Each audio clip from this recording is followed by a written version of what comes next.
My number one worry when I did my budget is the fact that I was afraid to really find out where my money went. Oh, that's a really good point.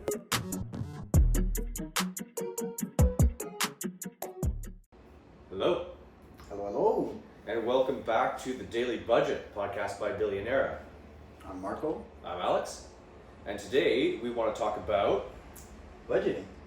budgeting. Something pretty simple, right? Simple in theory, Yeah. but when it comes down to actually making one, a lot of people seem to trip up. Yeah.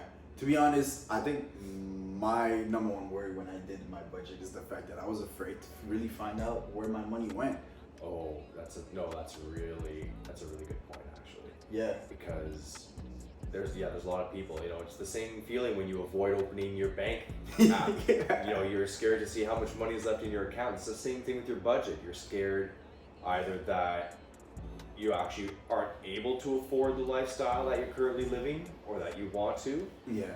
You're afraid to see exactly how much you're spending on things, but at the same time, it means it's just that much more important to know.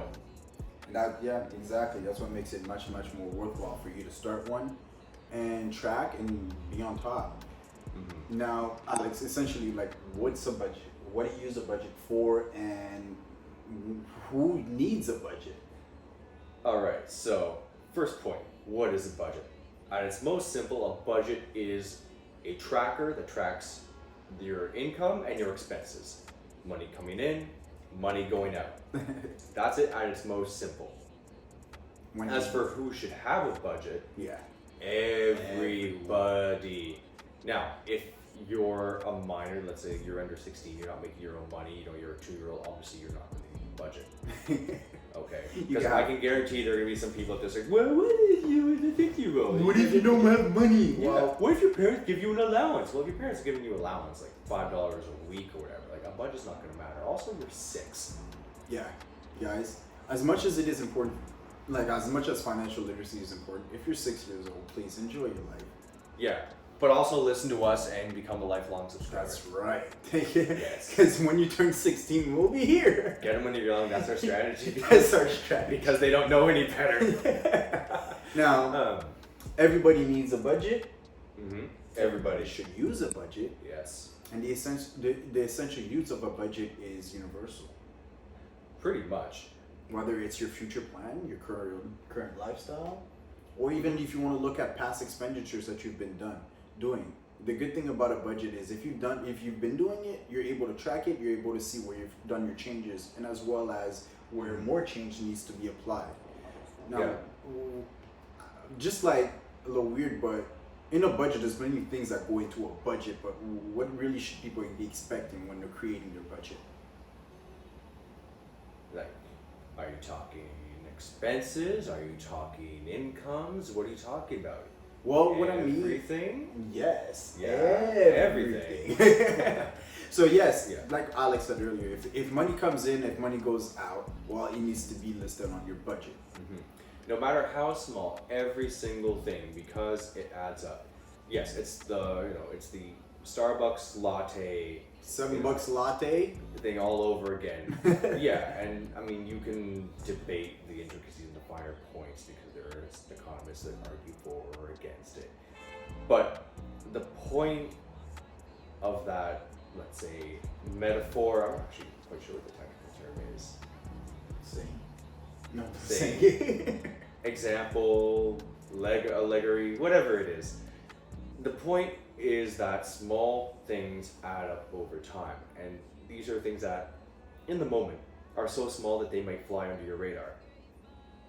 For me personally, a $7 Starbucks coffee definitely does not fly under the radar. That's not ridiculous. Cool. Even my booster juice, I get mad because I have fruits at home.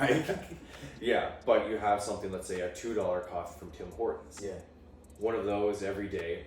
Let's say do it Monday to Friday. 10 days, that's already $23 if it's $2.30. Yeah, that's 10 or days even we alone. just say keep it simple, $2 a day, every work day in a month, that's $40 right there. Right? And now $40 to a lot of people may not seem like much, like, oh, it's $40, like I'll spend that at the bar on one night. Yeah. Mm-hmm. But it's the death by 1,000 cuts. where it's the little expenses that kind of bleed over time, because you're not just buying a coffee. Like, you're not spending money only on coffee. You have other things. You have your Netflix subscriptions. You have, dinners out, beers with the lads, Your gym membership, and little shopping things here and there. And these are what all add up together to make a big impact on your budget. Yeah, not to say your gym membership's a bad thing. Keep working out. Absolutely. No, not at all. But it goes to show, all these things need to be tracked. And we'll get more into specific things and, what kind of categories you should lump them under in a moment. But let's talk about the essence of a budget. So we've covered a budget is, at its most basic, a tracker of your incomes and your expenses. That's right.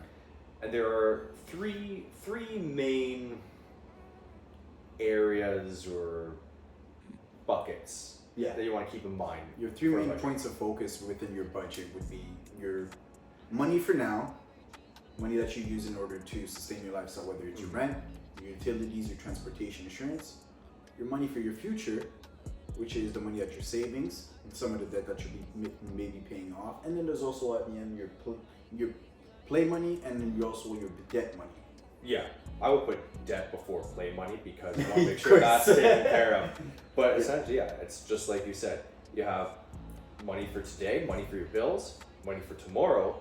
That's money you're saving and investing, and then decreasing or getting rid of any kind of obligations you have, and that's talking about debt, student debt, car debt, mortgage, anything like that. And then once all those are taken care of, whatever you have left, that's your fun money.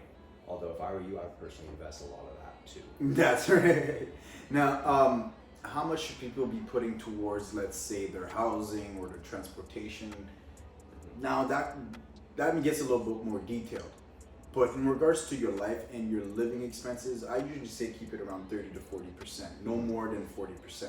Yeah, it keeps it in line with TDS and GDS ratios too. We've covered those before in both our Instagram page and on a previous episode. But as a quick recap, TDS and GDS are total debt service and gross debt service, and they represent how much of your income goes towards paying your your survival, your housing costs, that is your GDS, and then all your debts, all payables together, and that's your TDS. That's right. And when you're talking when you're talking in terms of the financial industry, the banks will typically use 32 and 40% as the GDS and TDS respectively. So structuring your budget around those guidelines is always a really good starting point. That's right. Any future expenditures or future plans that you may have would really the banks will really look at these ratios to determine whether you can afford these debts or whether they could even help you out with these further investments and whatnot. Now, speaking of that, what is your housing cost or your living expense? What does that entail? So the two main ones will of course be mortgage and rent. Yes. Right. The main payments for the shelter, where you sleep at night, the roof over your head. And then you have kind of the ancillary things. So let's focus on rentals for a moment. Yeah. When you're renting, apart from your rent, your next biggest expense will be your utilities. That's right. Condo fees, perhaps, if you're in a condo, which could be hundreds of dollars a month. That's always something to be very mindful of. And utilities, when you're renting, oftentimes you'll have at least one included, but depending on where you're living, depending on the property manager, you may be on the hook for all three. Yeah. So, what's all three? All three: hydro, so electricity, heating, and water. And heating is an interesting one in particular because it can be either electric or natural gas. Yeah.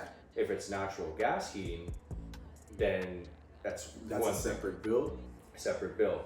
But if it's electric, that's then gonna jack up on your it jacks up your height, especially in our winters. Yeah. Yeah, so whenever you're looking for a place, always make sure to find out if the heating is natural gas or electric. It can save you a big shock and a big bill down the road. That's right. Now we've got the rent and mortgage, we've got the utilities.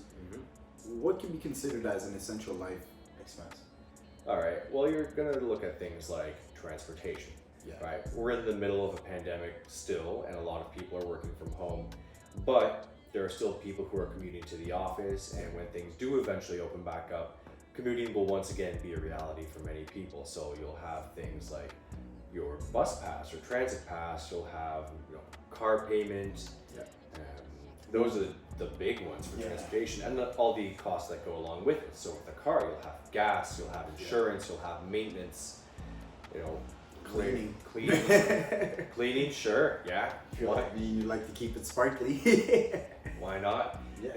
With a transit pass, then it's only that monthly expense. That's right. Another expense that's very useful, especially nowadays, is your telephone expense. Yes. And that's actually a pretty material expense because now it's hard in Canada to find anything under $90. That's gonna give you everything that you need at least. Yeah, there are some local players, depending on your markets. Here in Ontario, we have what was Wind, now Freedom Mobile. We have, there's a new one, Fizz, I think. I've seen some of their billboards. Really? Yeah. Wow. We have Videotron that's starting to come over from Quebec.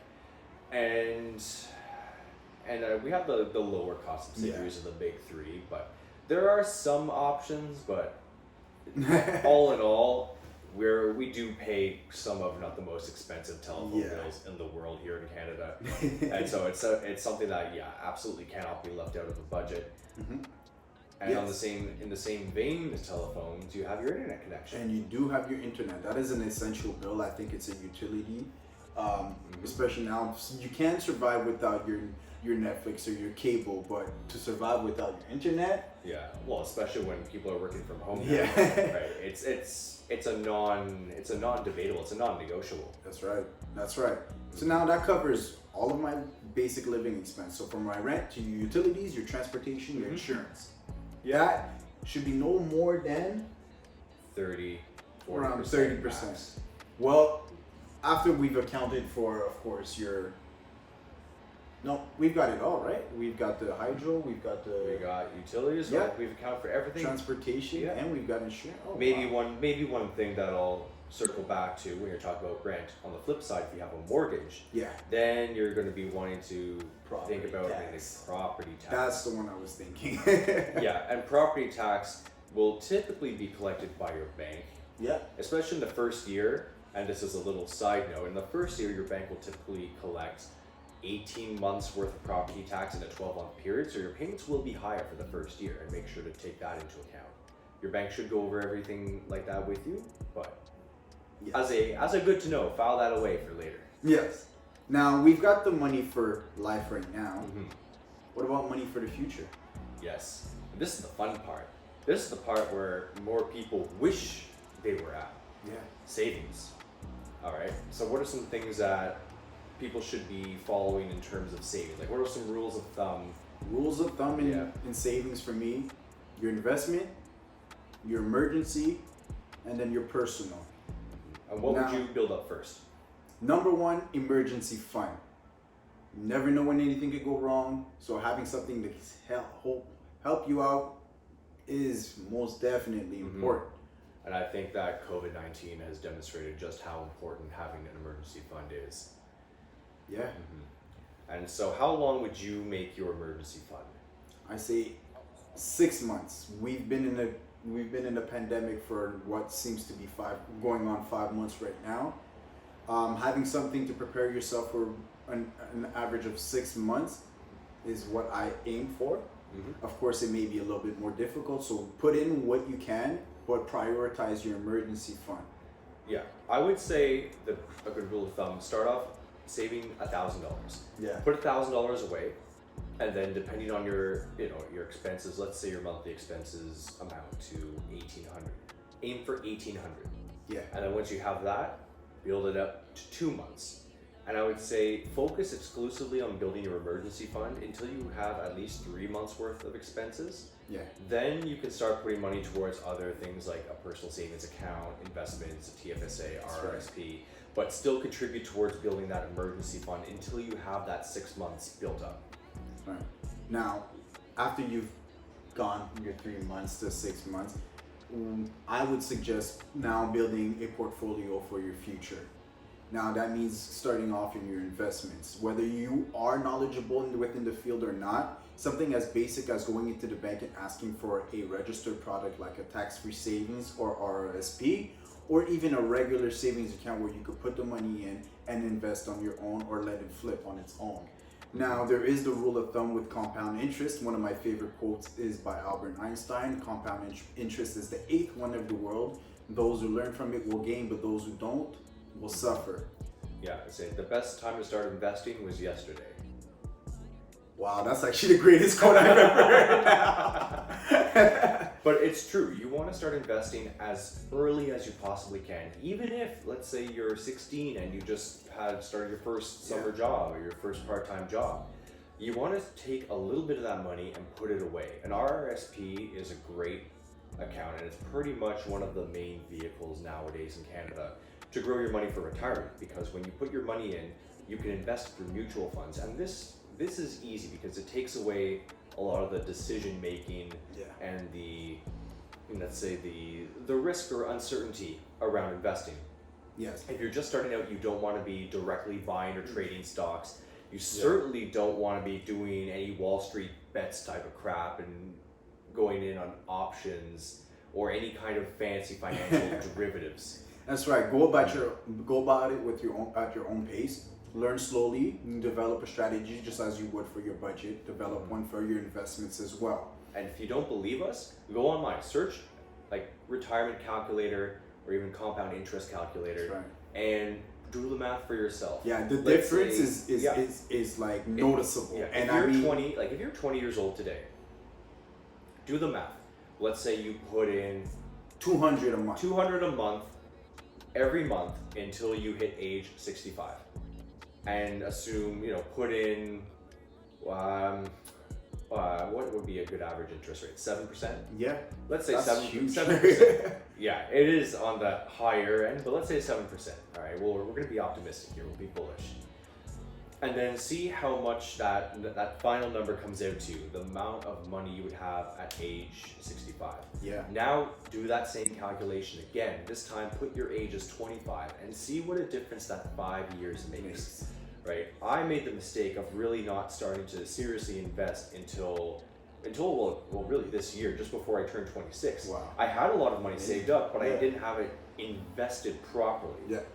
And so I was really lucky in that I took advantage of the downturn in the market to make a fair bit of money with what I invested. Yeah. But I absolutely regret not having started sooner with more diverse products. That's I have had the TFSA for years and years now with some money invested, but the returns were never anything stellar. And yes, but you did the right thing. You put money aside and you were ready for investments when you felt like you were ready. Never jump in anything unless you really feel comfortable or you feel like you're ready to risk that jump. Not to say that all investments are risky while you lose all your money. No, but every investment does carry a level of risk. There's no guarantee. There's never a guarantee. That's right. Even the ones at the bank, because if the bank goes down, yeah, the chances could be very, very, very small, but there will always be a chance. That's right. And when you're starting out, definitely shy away from riskier investments and start with more conservative ones, at least to get your feet wet. We'll have a show on your stock investments coming on soon, so please, guys, keep watching us and subscribe. Now, we've covered your emergency fund, we've covered your investments fund. What's next? Well, what's next is your personal money. Yes. That is more for your play money and whatnot, or more like your vacation if you're saving for something within the year that you would like to purchase. That's where it would be. Now, don't put too much emphasis on that savings. Not that it's wrong, but primarily you should keep your eyes on your investments. You should keep your eyes on your emergencies, because those are the ones that's going to be here for you when most people are going to be gone. Yeah, yeah. For personal savings, set a goal. Let's say, I want I don't know. I would say Rolex, but that's a little ambitious. A little expensive. A fossil watch, Yeah, $300. Yeah, a nice little fossil, little Seiko. That's right. Seiko That's right. 5. And yeah, let's say it costs $500. All right. I may choose to put $50 a month into my personal savings account, so that in 10 months, boom, I have enough saved up for that watch. Well, make the 11 with taxes and everything, but no, I'm getting into the details here. That's right. But it's just to say that despite having an emergency and an investment saving, it doesn't mean that you can't be happy or that you can't strive for personal goals or even little material things or even experiences from your own hand. And I think this is an important point to make, that for your personal savings, the way we're talking about it, you should have a goal in mind. You shouldn't just accumulate money in a savings account where it's not going to do anything, because that is money that is better off invested, or sent towards another purpose, like your emergency fund. So don't if you find yourself with money just accumulating in a savings account, invest it. Yeah. Build your emergency fund first if you haven't already, then start investing that. That's right. Now, what comes next? We've tackled your life. Mm-hmm. We've tackled your future. Yeah. So now comes the fun part. This is where you get to pay for all the stuff you want. You get to do what you want. This is the paying off your debt portion. Now, this is a very important portion Sorry, I lied. It's the paying off your debt portion. Yes. Not nearly as fun, but way more rewarding. That's right. The importance about paying off your debt is because you don't want anything lingering behind you as you're going and striving for your personal goals or your investment goals. Yeah, remember compound interest? Yeah, this is the reverse of it. It could be your best friend, but it could also be your worst enemy. It can easily work against you. Yes. Now, a little tricks that I always use in regards to paying down your debt is two methods, which we're going to be talking about in another episode, which is the snowball method and the avalanche method.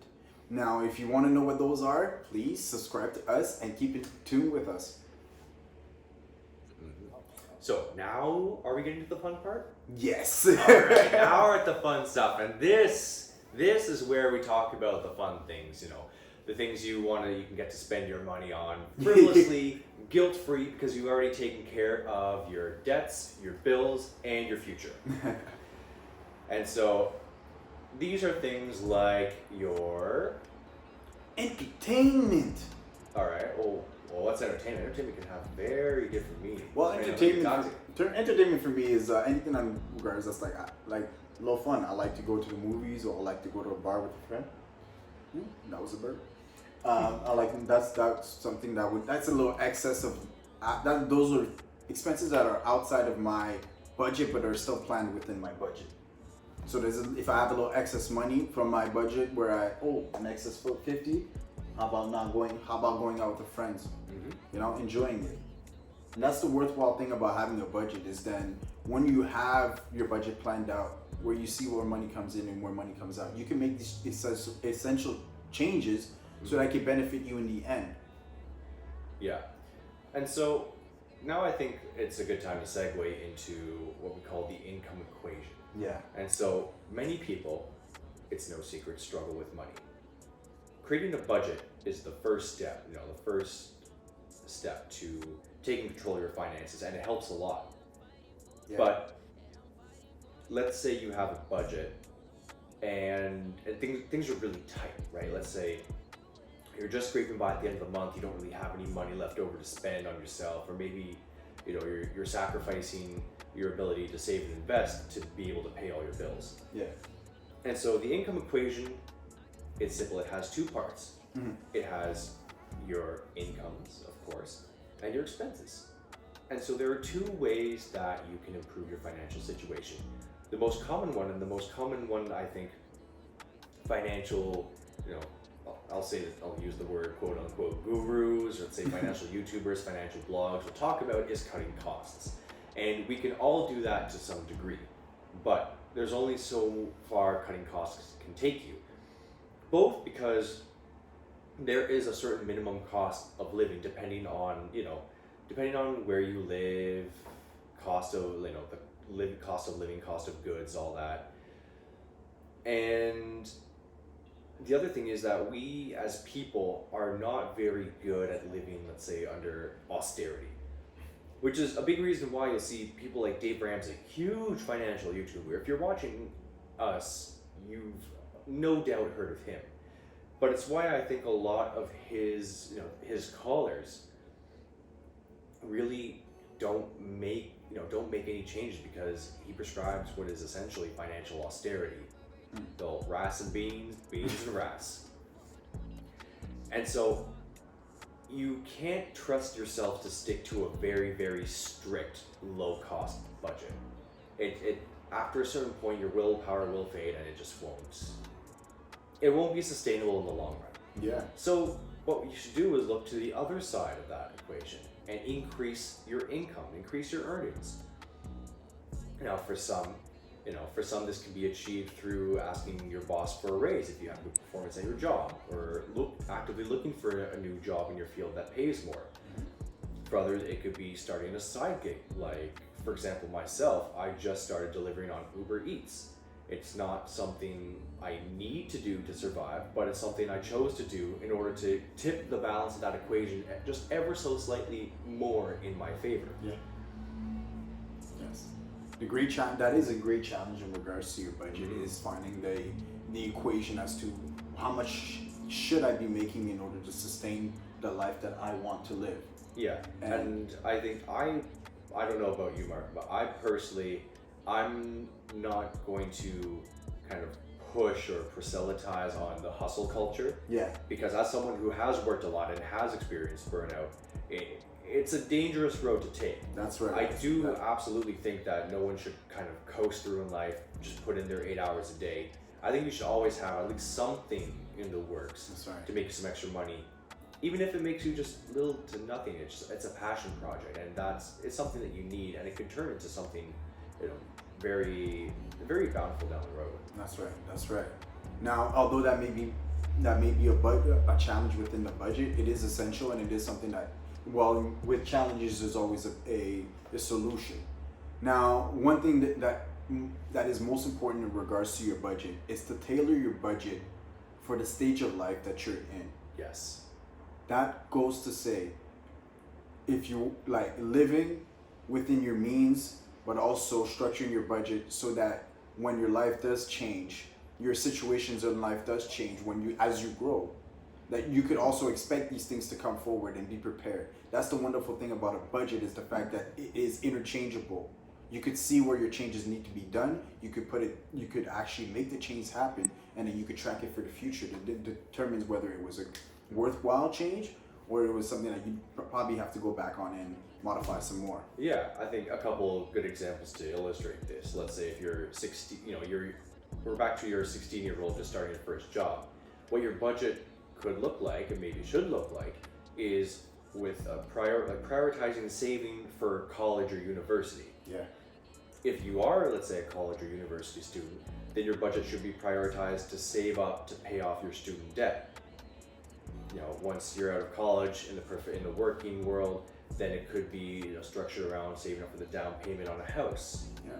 Even situation like having a family, retirement. Yeah. These are all situations that requires for you to go back and update your budget. Mm-hmm. And the wonderful thing about a budget is the fact that it is open enough for you to change it, but also tight enough for you to respect it and follow through with your changes. Yeah, it's an ever evolving document that will grow as you grow.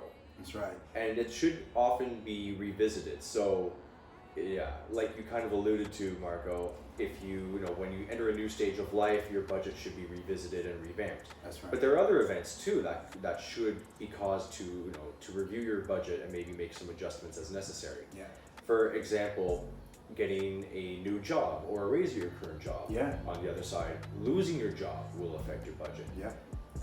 Let's say you move in with your partner or spouse. That will have a big impact. That's right. If you buy a house, anything that will cause a major fluctuation in your finances, whether it's your incomes or your expenses, that should prompt you to revisit your budget, take a look at what changes can be made, and then readjust it so you have an accurate picture of your finances going forward and can better plan. That's right. Ideally, you should revisit your budget once a year. The reason why inflation is always current. Yeah. And we already know the house prices, how they've already been jumping around. If your budget is structured towards having your planned goal for a house purchase, it might be worthwhile for you to forever to actually update that, because we do know how these prices on houses can be fluctuating. Same with your food, same with your entertainment, and same with your rent and your living. Yeah. So as a quick recap, you should update your budget at least once a year Yeah. to account for the increased cost of living and inflation, and also revisit it whenever you have a big life-altering moment, whether it's like we said, a new job, a pay raise, job loss, moving in with your spouse, anything like that. That's right. Now, thank you guys for watching so far. And as a gift for those that made it this far throughout the podcast, Yes. we've actually created a budget template which is worthwhile for you guys to use. And because this is a new month of entanglement, August, we've actually prepared a tracking sheet within the budget template where you could track by week where your expenses go, and then that way you can stay on top of your budgets, figure out what plans that you have for furthermore in your life. Yeah, but as we giveth, so do we take it. So we are giving you a budget template, but we also want to challenge you, and we want to issue a budget challenge to you. So use our template, make your own budget, and then commit to at least a week. Maybe 2 weeks is the ideal. If you want to go really hard, you can do the whole month. But commit to spending as little money as possible and see the difference that being able to track your spending makes. Yes. Now we're not asking you to be cheap and frugal, but we are asking you to be aware. Yes, absolutely. But I think unless you have anything else, Marco, I think that's it for this time. That's all for today. Thank you so much, everybody. I hope you guys have enjoyed this show on budgeting. Now, like, share, subscribe, and hit us up for some questions and whatnot. And we'll be here to answer. We'll be here to be with you, and we will help you create the daily budget. Thank you very much. Goodbye.